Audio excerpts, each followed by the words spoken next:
تو اس لیے ہم پستی میں جا رہے ہیں، اس لیے وہ مسلمان اب وہ مسلمان نہیں رہے کہ جو دریاؤں میں گھوڑے ڈال دیتے تھے۔ اللہ اکبر۔ تو موسیٰ نے کہا اے اللہ، میں اپنی جان کے سوا اور اپنے بھائی کے سوا کسی پر اختیار نہیں رکھتا، بس تم ہم میں اور ان نافرمان لوگوں میں فیصلہ کر دے۔ اللہ کا حکم ہوا کہ اب ہم 40 برس تک وہ سرزمین پر حرام کر دی گئی ہے، یہ اس بیابان میں مجبور لاچار ہو کر سرگردہ رہیں گے، سو تم نافرمان لوگوں کی حالت پر غمگینی نہ کرو۔ یعنی دیکھیں، پیغمبر کو تو سلی مل گئی، پیغمبر نے تو کہا میری جان حاضر ہے اور میرے بھائی کی جان حاضر ہے، باقی لوگ یہ میرا کہنا نہیں مان رہے۔ اب دیکھیں، اس سے ہم یہ بھی سوچیں کہ آج کل کے جو نوجوان ہیں، لڑکے لڑکیاں، وہ ان کی مدد کرنا چاہتے ہیں، بچوں کو کوئی بھی سبب نہیں مل رہا، کوئی وجہ نہیں مل رہی کہ وہ وہاں جائیں، کوئی ان کی مدد نہیں کر رہا، تو وہ بھی اللہ تعالیٰ ان کے دلوں کا حال جانتا ہے کہ وہ تو جانا چاہتے ہیں کئی لوگ، لیکن ہماری حکومتیں نہیں جانے دینے سکتی کہ وہ وہاں نہیں، ان سے ڈرتے ہیں وہ لوگ۔ تو بس اسی طرح اللہ کے سامنے پھر پیغمبر نے اپنی جان حاضر کر دی اور بھائی کی، اور کہا کہ میں نہیں، پھر اللہ نے انہیں سزا کیا دی؟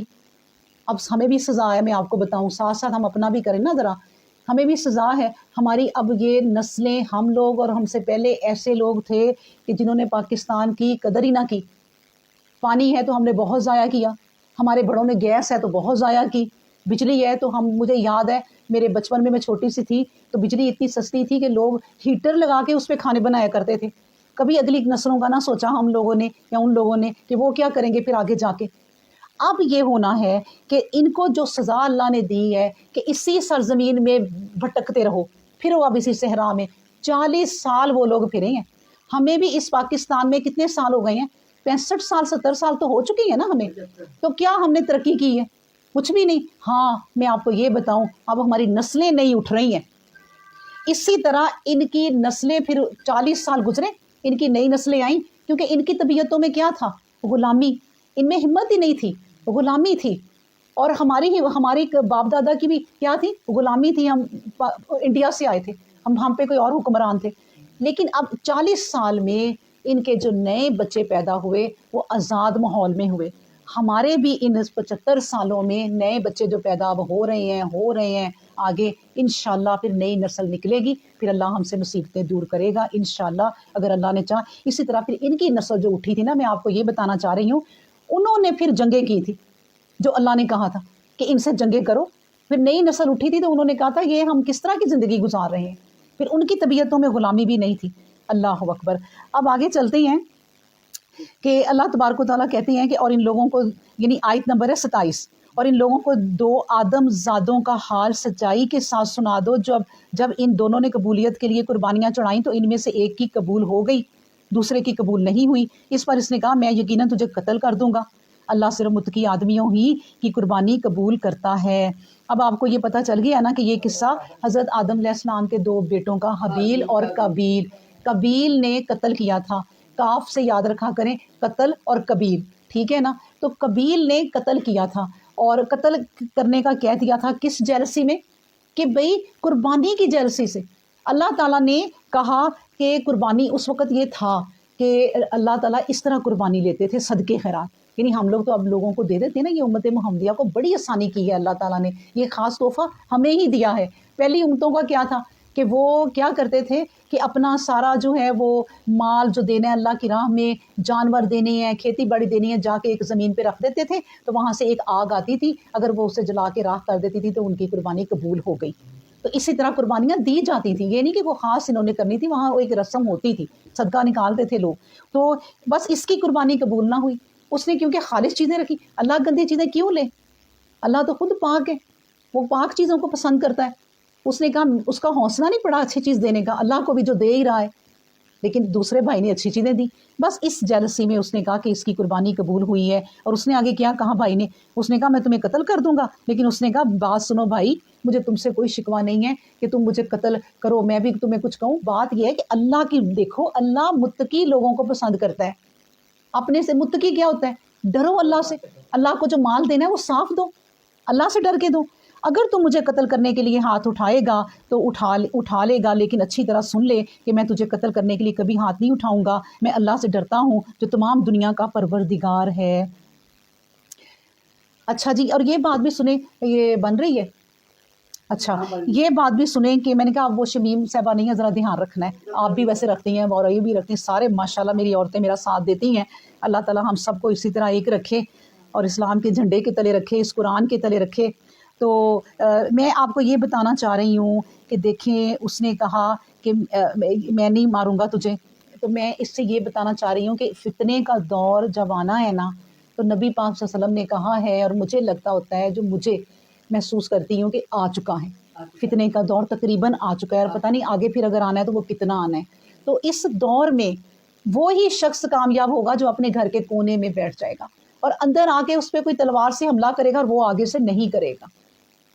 تو اس لیے یہ فتنے کے دور سے اللہ تعالیٰ ہمیں بھی بچائے. اور پھر اللہ تبارک و تعالیٰ کہتے ہیں آیت نمبر 29 میں کہ انی یریدو، میں چاہتا ہوں کہ تو میرا اور اپنا دونوں کا گناہ سمیٹ لے اور اس کا نتیجہ ان نتیجے میں دوستیوں میں سے ہو جا. میرا ایمان ہے کہ ظلم کرنے والوں کو یہی بدلہ ملتا ہے جو اللہ کی طرف سے لازم کر دیا گیا ہے. پھر ایسا ہوا کہ اس کے نفس نے اسے اپنے بھائی کے قتل پر آمادہ کر دیا، اس نے قتل کر دیا. نتیجہ یہ نکلا کہ وہ یعنی قاتل تباہ کاریوں میں سے ہو گیا. اس کے بعد اللہ نے ایک کوا بھیجا، وہ اس کے سامنے زمین کوریدنے لگا تاکہ اسے دکھائے کہ اپنے بھائی کا عیب کیوں کر چھپانا چاہیے تھا. وہ کوے کو ایسا کرتے دیکھ کر اپنے دل میں بول اٹھا کہ افسوس مجھ پر کہ میں اس کوے کی طرح بھی نہ ہو سکا کہ اپنے بھائی کے عیب کو چھپا دیتا جس کو میں نے اس کا عیب یعنی الزام سمجھا تھا. غرض کہ بہت ہی پشیمان ہوا. اب پشیمان ہونے کا کیا طریقہ؟ مطلب it's no use crying over split milk, ہمارا اب دودھ ابل ہی چکا ہے تو اب ہم کیا کر سکتے ہیں.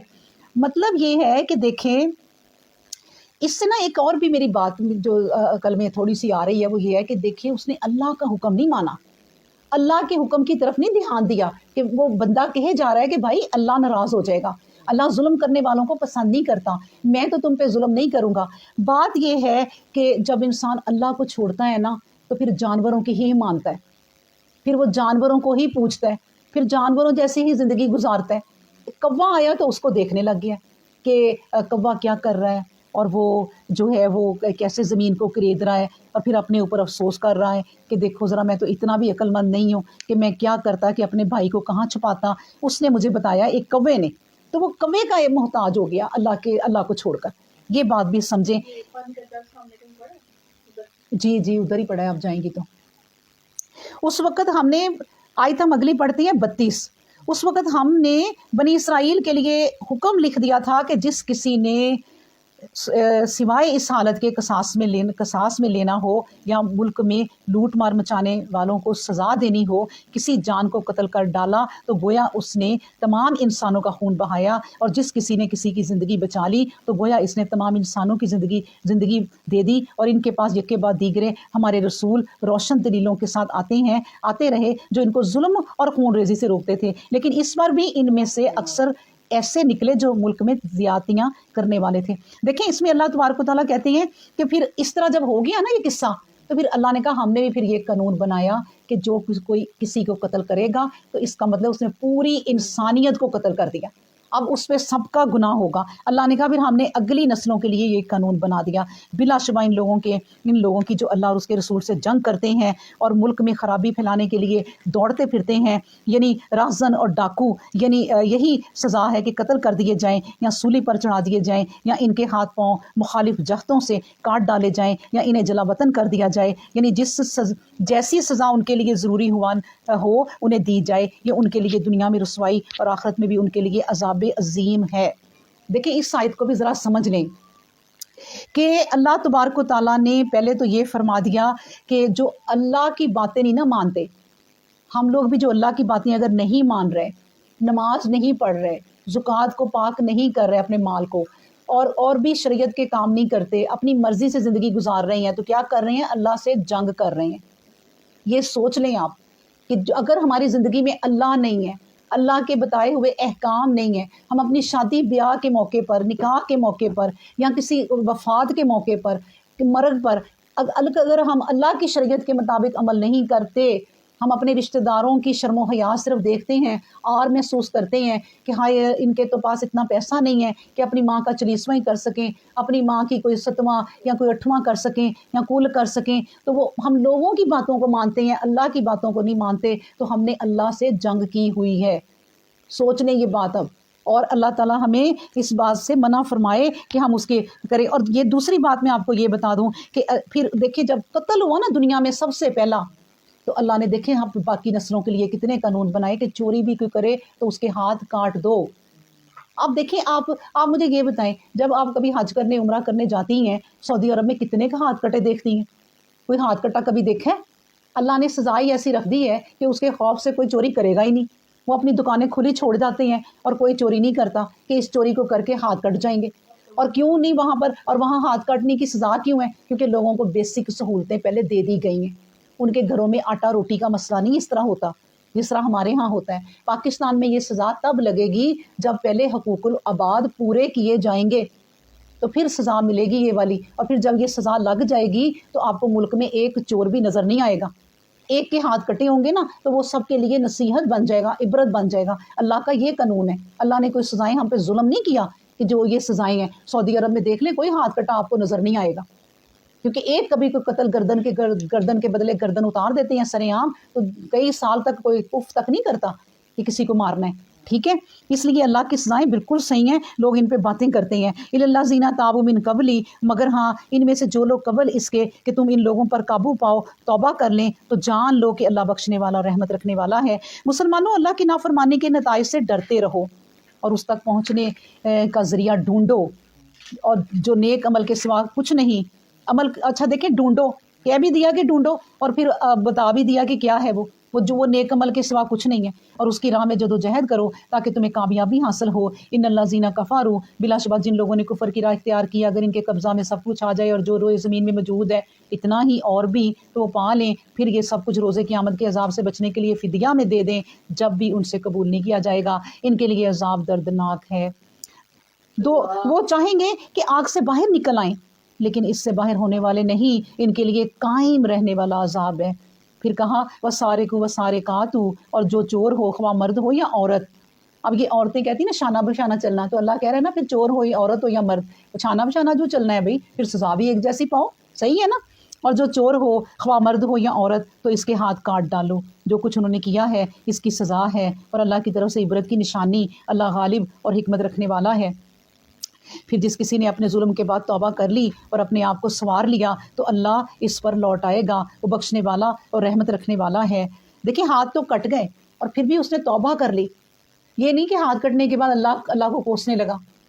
پھر بھی اس کی بخشش نہیں ہے۔ اس نے ہاتھ کٹوا لیے لیکن اللہ سے توبہ کی کہ اللہ میں نے دنیا میں سزا تو پالی، مجھے آخرت میں نہ دینا، تو اللہ کہتا ہے کہ وہ فلاح پانے والے ہیں۔ کیا تو نہیں جانتا کہ آسمان و زمین کی ساری بادشاہت اللہ کے لیے ہے؟ وہ اپنے قانون کے مطابق جسے چاہے عذاب دے، جسے چاہے بخش دے، اور وہ ہر بات پر قادر ہے۔ یا ایھا الرسول، اب اپنے رسول سے مخاطب ہے اللہ، اے پیغمبر اسلام اس گروہ میں سے جس نے زبان سے کہا کہ ہم ایمان لائے مگر ان کے دل مومن نہیں ہوئے، اور اس گروہ میں سے جو یہودی ہیں، جو لوگ کفر میں تیز گام ہوئے، تو ان کی حالت میں غمگین نہ کر دے۔ یعنی یہ دونوں جو ہے نا یہودی اور نصارہ، ان کی اللہ تعالیٰ بات بتا رہے ہیں، اور ہاں ایسے لوگوں کی بھی جو ایمان نہیں لاتے۔ یہ لوگ جھوٹ کے لیے کان لگانے والے ہیں، اور اس لیے کان لگانے والے ہیں کہ ایک دوسرے گروہ تک جو تمہارے پاس نہیں آیا خبریں پہنچائیں۔ یہ کلموں کو باوجود یہ کہ ان کا صحیح محل ثابت ہو چکا ہے، صحیح محل سے پھیر دیتے ہیں، مطلب کچھ سے کچھ بنا دیتے ہیں۔ یہ کہتے ہیں اگر یہی حکم دیا جائے جو تم کو پسند ہے تو قبول کر لو، اور اگر ایسا حکم نہ دیا جائے تو اس سے اجتناب کرو۔ جس کسی کے لیے اللہ نے چاہا کہ آزمائش میں پڑے تو تم اس کے لیے اللہ سے کچھ نہیں پا سکتے۔ یہی لوگ ہیں اللہ ان کے دلوں کو پاک کرنا نہیں چاہتا، ان کے لیے دنیا میں بھی رسوائی ہے اور آخرت میں بھی بہت بڑا عذاب ہے۔ اب دیکھیں یہ لوگ وہ ہیں کہ اللہ تعالیٰ بتا رہے ہیں کہ اے نبی وہ آپ کی محفل میں آتے ہیں نا تو وہ جاسوسی کرنے آتے ہیں کہ آپ کی کوئی باتیں ہمیں پتہ چلیں تو ہم پھر لوگوں کو وہ اور لگا بجا کے جھوٹ کر کے بتائیں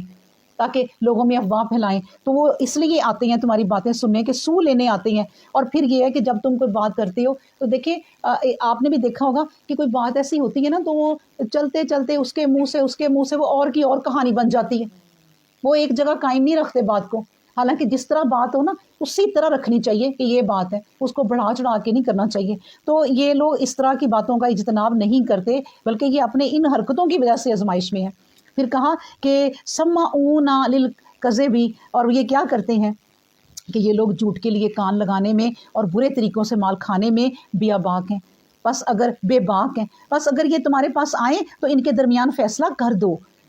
اور ان سے کنارہ کش ہو جاؤ، یعنی فیصلہ کرو یا ان سے کنارہ کش ہو جاؤ۔ اگر تم کنارہ کش ہو گئے تو یہ تمہیں کچھ نقصان نہیں پہنچا سکیں گے، اور اگر فیصلہ کرو تو چاہیے کہ انصاف کے ساتھ فیصلہ کرو۔ بلا شبہ اللہ انصاف کرنے والوں کو دوست رکھتا ہے۔ دیکھیں یہ ہے اللہ کہ وہ انصاف کی بات اللہ خود بھی کر رہے ہیں کہ اللہ نے ہمیں شریعت جو دی ہے انصاف، مہربانی، شفقت، اس طرح کی ساری شریعت دی ہے، اس میں کوئی ظلم نہیں کسی پر کبھی ہوا۔ یہاں تک کہ اللہ کہتا ہے کہ یہ تمہارے پاس اگر آ جائیں تو اے نبی میں آپ کو اختیار دیتا ہوں، آپ ان کا فیصلہ کریں یا نہ کریں۔ اگر آپ کو ان سے نفرت ہے یا یہ اللہ کی بات نہیں، آپ کہہ دیں بھائی میرے پاس نہ ہو، اپنی کتاب کے جو ہے اپنے احبار ہیں جو تمہارے علماء ان کے پاس جاؤ۔ لیکن اے نبی اگر تم ان کا بھی فیصلہ کرو تو پھر انصاف کے ساتھ کرنا، دل میں کچھ رکھنا نہ کہ یہ مجھے مانتے نہیں ہیں اور آ گئے ہیں میرے پاس انصاف کرانے۔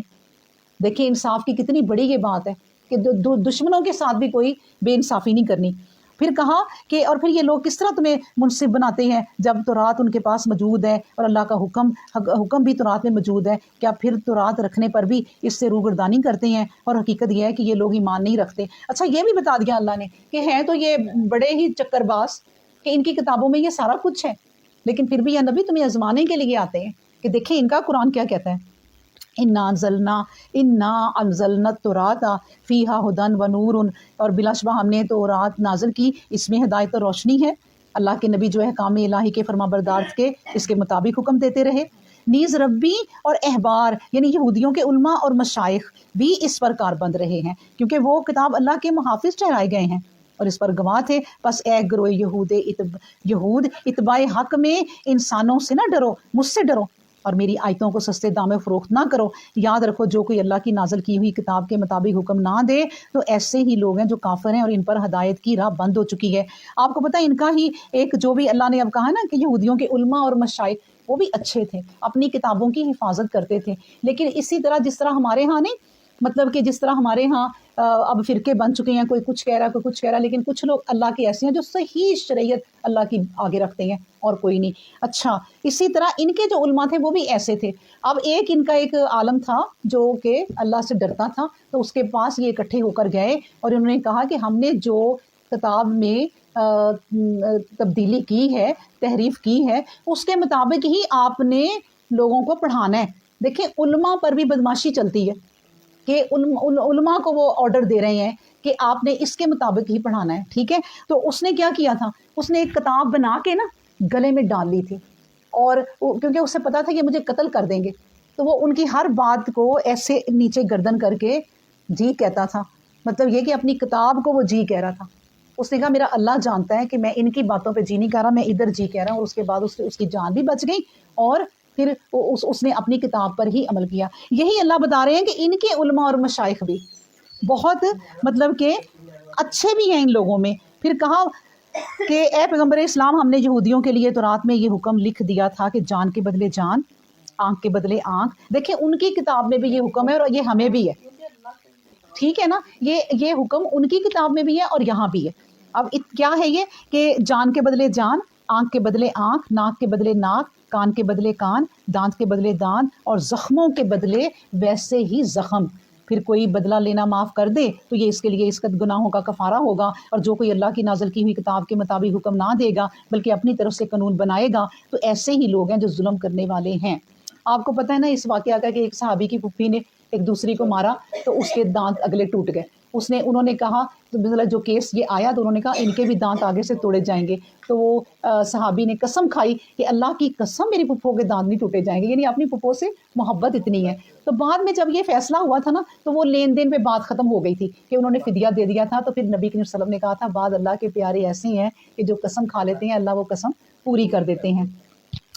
پھر فرمایا کہ اور پہلے انبیاء علیہ السلام کے پیچھے انہی کے نقش قدم پر ہم نے مریم کے بیٹے عیسیٰ کو چلایا، تورات کی تصدیق کرتا ہوا جو اس کے سامنے موجود تھی، اور ہم نے اسے انجیل دی جس پر ہدایت اور روشنی تھی، اور تورات کی جو پہلے سے موجود تھی اسی کی تصدیق ہے، نیز متقی انسانوں پر سعادت کی راہ کھولنے والی اور پند و نصیحت ہے۔ اے پیغمبر اسلام اس طرح چاہیے کہ انجیل والے اس کے مطابق حکم دیں۔ جو کچھ انجیل میں اللہ نے نازل کیا اور جو کوئی اللہ کی نازل کی ہوئی کتاب کے مطابق حکم نہ دے گا تو ایسے ہی لوگ ہیں جو فاسق ہیں، اور ہم نے تمہاری طرف کتاب بھیجی، ان کتابوں کی تصدیق کرتی ہے جو پہلے سے موجود ہیں، اور ان پر نگہبان، اللہ کی نازل کی ہوئی کتاب کے مطابق لوگوں کے درمیان فیصلہ کرو، اور اللہ اور لوگوں کی خواہشوں کی پیروی نہ کرو۔ سچائی تمہارے پاس آ چکی ہے، تم میں سے ہر ایک گروہ کے لیے ہم نے ایک شرع اور منہاج ٹھہرا دی ہے۔ اگر اللہ چاہتا تو تم سب کو ایک امت بنا دیتا، لیکن اس نے ایسا نہیں کیا، تاکہ جو کچھ تمہیں دیا گیا ہے اس میں تمہیں آزمائے۔ بس نیکی کی راہ میں ایک دوسرے سے آگے بڑھے نکلنے کی کوشش کرو، کہ تمام شریعتوں کا اصل مقصود یہی ہے،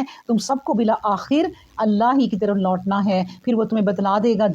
جن باتوں پر تم باہم دیگر اختلاف کرتے رہتے تھے ان کی حقیقت کیا تھی۔ اور ہم نے تمہیں حکم دیا کہ جو کچھ اللہ نے تم پر نازل کیا ہے اس کے مطابق ان لوگوں کے درمیان فیصلہ کرو، اور ان کی خواہشوں کی پیروی نہ کرو، نیز ان کی طرف سے ہوشیار ہو جاؤ، کہیں ایسا نہ ہو کہ جو کچھ اللہ نے نازل کیا ہے اس کے کسی حکم سے تمہیں ڈگمگا دیں۔ پھر اگر یہ لوگ روگردانی کریں تو جان لو اللہ کو یہی منظور ہے کہ ان کے بعض گناہوں کی وجہ سے ان پر مصیبت پڑے، اور حقیقت یہ ہے کہ انسانوں میں سے بہت سے انسان نافرمان ہیں۔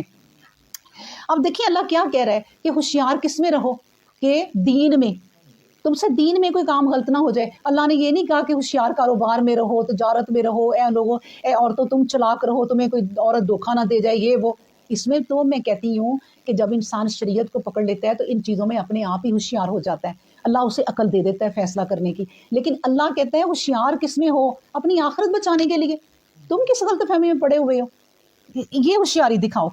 پھر کیا جاہلیت کے عہد کا سا حکم چاہتے ہیں، اور ان لوگوں کے لیے جو یقین رکھنے والے ہیں اللہ سے بہتر حکم دینے والا کون ہو سکتا ہے؟ مسلمانوں، یہودیوں اور عیسائیوں کو جو تمہاری دشمنی میں سرگرم ہے اپنا رفیق مددگار نہ بناؤ، وہ ایک دوسرے کے مددگار ہیں، اور تم میں سے جو کوئی انہیں رفیق اور مددگار بنائے گا تو وہ انہی میں سے سمجھا جائے گا۔ اللہ اس گروہ پر رانی کھولتا جو ظلم کرنے والا۔ دیکھیں اللہ نے پہلے کہا ہوشیار رہو، اب فوراً ہی اگلی آیت میں بتا دیا کہ یہ اعتماد والے لوگ نہیں ہیں،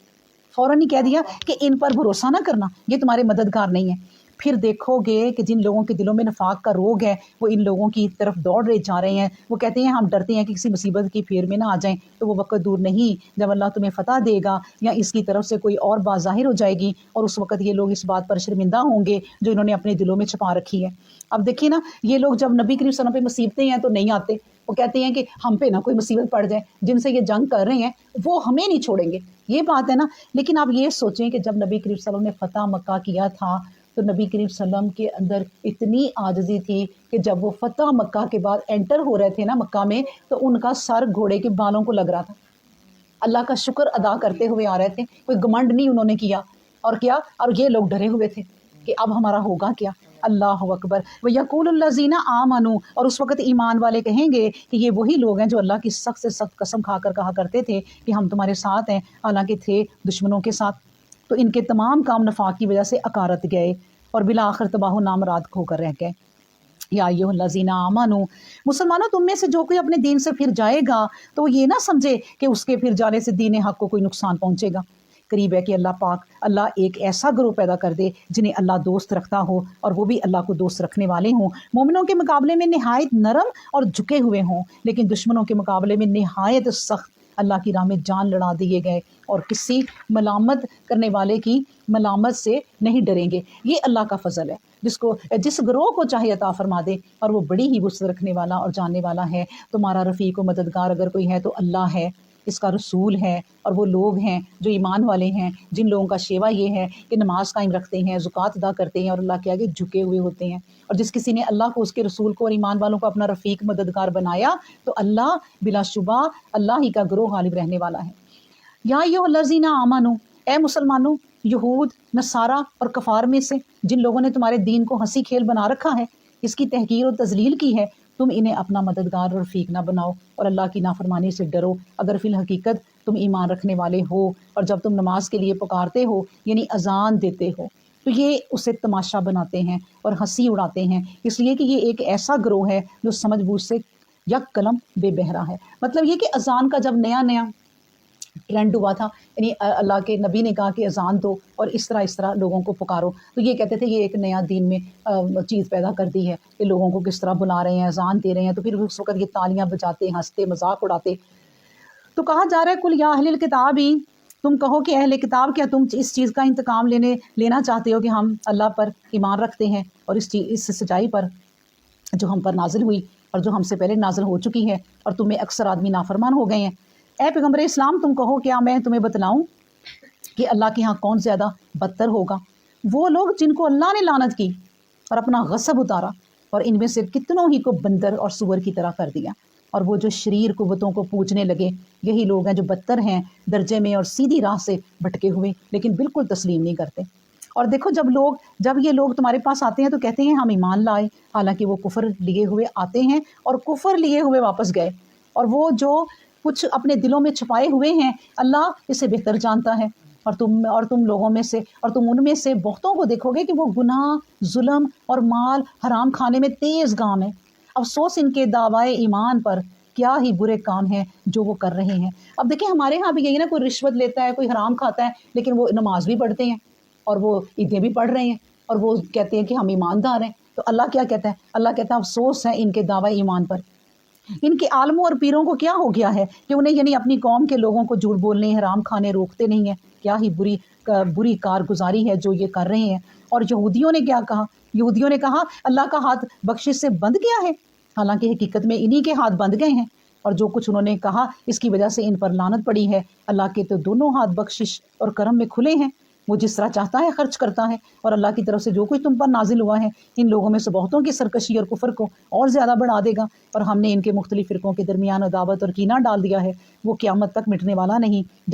جب کبھی لڑائی کی آگ سلگاتے ہیں اللہ اسے بجھا دیتا ہے۔ یہ لوگ ملک میں خرابی پھیلانے کے لیے کوشش کرتے ہیں، اور اللہ خرابی پھیلانے والوں کو دوست نہیں رکھتا۔ اب دیکھیں اللہ کی آپ شان دیکھیں کہ اللہ کو یہ کہہ رہے ہیں کہ تمہارا، ہم نے پیچھے ہی پڑھا بھی کہ تمہارا رب فقیر ہو گیا ہے، یہ وہی بات ہے کہ ہم سے قرض ہنسنا مانگتا ہے، اور اب بھی کہہ رہے ہیں کہ تمہارے رب کے کیا ہاتھ بند گئے ہیں جو ہم سے مانگ رہے ہو۔ اگر کسی بندے سے یہ بات کہی جاتی نا اور اس کے کنٹرول میں یہ اللہ کی طرح رزق دینا ہوتا تو وہ اسی وقت ان سے رزق روک لیتا، لیکن اللہ نے ان سے رزق نہیں روکا، اسی طرح دیتا رہا، کیونکہ یہ اللہ نے جو دنیا بچھا دی ہے نا، اللہ کہتا ہے کہ مجھے یہ دنیا جو ہے نا مچھر کے پر کے برابر بھی عزیز نہیں ہے، اٹھا لو اس سے فائدہ جتنا تم نے اٹھانا ہے، کیونکہ آخرت میں پھر تمہارا ٹھکانہ بہت برا ہے۔ اور اگر اہل کتاب ایمان رکھتے اور پرہیزگار ہوتے تو ہم ضرور ان پر سے ان کی خطائیں محو کر دیتے، خطاؤں کے اثرات مٹا دیتے، اور ضرور ہم انہیں نعمت کی جنتوں میں داخل کر دیتے۔ پھر فرمایا 66 آیت میں کہ اور اگر وہ تورات انجیل کو اور جو کچھ ان کے پروردگار کی جانب سے نازل ہوا ہے قائم رکھتے تو ضرور ایسا ہوتا کہ ان کے اوپر سے بھی، آسمان سے، ان کے قدموں کے نیچے سے بھی یعنی زمین سے انہیں برکت ملتی، لیکن انہوں نے تعلیم الہی ضائع کر دی، اور ان میں سے ایک گروہ ضرور میانہ رو ہے، لیکن زیادہ تر ایسے ہیں کہ جو کچھ کرتے ہیں وہ برائی ہی برائی ہے۔ دیکھیں یہی پاکستان کا حال ہے کہ اگر ہم اس طرح ہوتے جو اللہ کہہ رہے ہیں کہ اللہ پر ایمان رکھتے تو تم پر زمین سے بھی اور آسمان سے بھی برکتیں ہی برکتیں نازل ہوتی۔ اور اب اللہ خیر کرے کہ جو اللہ تعالیٰ ہماری اتنی برائیوں کو دیکھ کر جو صبر کیا ہوا ہے اللہ نے، ہمیں اس سے ڈر بھی لگتا ہے کہ اللہ تعالیٰ ہم پر کوئی عذاب نہ آ جائے جتنے ہم غلط راہوں کے مسافر ہو گئے ہیں۔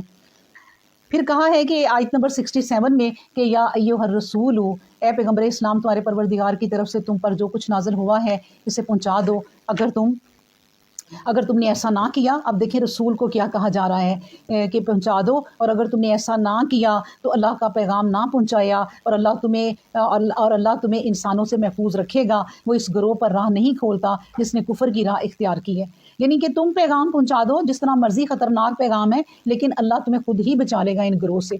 اور کہا کہ کل یا اہل الکتابی، ان لوگوں سے کہہ دو کہ اے اہل کتاب تمہارے پاس ٹکنے کے لیے کچھ بھی نہیں ہے جب تک کہ تم تورات اور انجیل کو اور جو کچھ تمہارے پروردگار کی طرف سے تم پر نازل ہوا قائم نہ کرو، اور جو کچھ تمہارے پروردگار کی طرف سے تم پر نازل ہوا اس ہے تنبیہ اور نصیحت کی بجائے وہ اور زیادہ ان کو سرکشی اور انکار میں بڑھا دے گا، تو تم اس گروہ کی حالت پر افسوس نہ کرو جو حق سے منکر ہے۔ جو لوگ ایمان لائے ہیں وہ مومن ہو یا وہ لوگ جو یہودی اور صابی اور نصارہ ہیں، کوئی ہو، لیکن اصل دین یہی ہے کہ جو کوئی بھی اللہ پر اور آخرت کے دن پر ایمان رکھے گا اور اچھے کام کرے گا تو اس کے لیے نہ تو کسی قسم کا اندیشہ ہوگا، نہ کسی قسم کی غمگینی ہوگی۔ لقد اخذنا میثاقا، اور ہم نے بنی اسرائیل سے عہد دیا تھا اور اس پر قائم رکھنے کے لیے یکے بعد دیگرے ان کی طرف رسول بھیجے، مگر جب کبھی کوئی رسول ان کے پاس آیا حکم لے کر جو ان کی نفسانی خواہشوں کے خلاف تھا تو انہوں نے ان میں سے بعض کو جھٹلایا اور بعض کو قتل کر دیا۔ اب سنیں آیت 71، بس ہمارا آخری ہے یہ، تو آپ کو اللہ اور ہمت دے دے ذرا تھوڑا سا اور سننے کی۔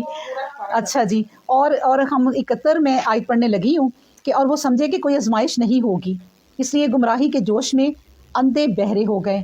اور پھر اللہ اپنی رحمت سے ان پر لوٹ آیا، لیکن پھر ان میں سے بتھیرے اندھے بہرے ہو گئے، اور اب جیسے جو کچھ ان کے کرتوت ہیں اللہ انہیں دیکھ رہا ہے۔ یقیناً وہ کافر ہوئے جنہوں نے کہا کہ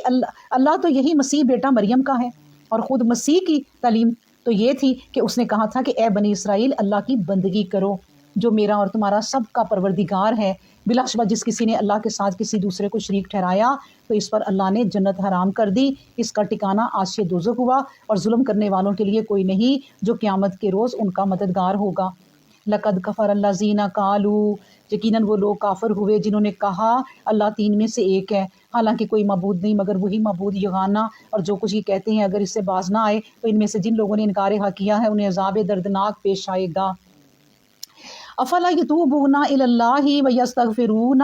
واللہ غفور الرحیم، انہیں کیا ہو گیا ہے کہ اللہ کی طرف نہیں لوٹتے اور اللہ سے بخشش طلب نہیں کرتے، حالانکہ وہ تو بخشنے والا ہے۔ مریم کا بیٹا مسیح اس کے سوا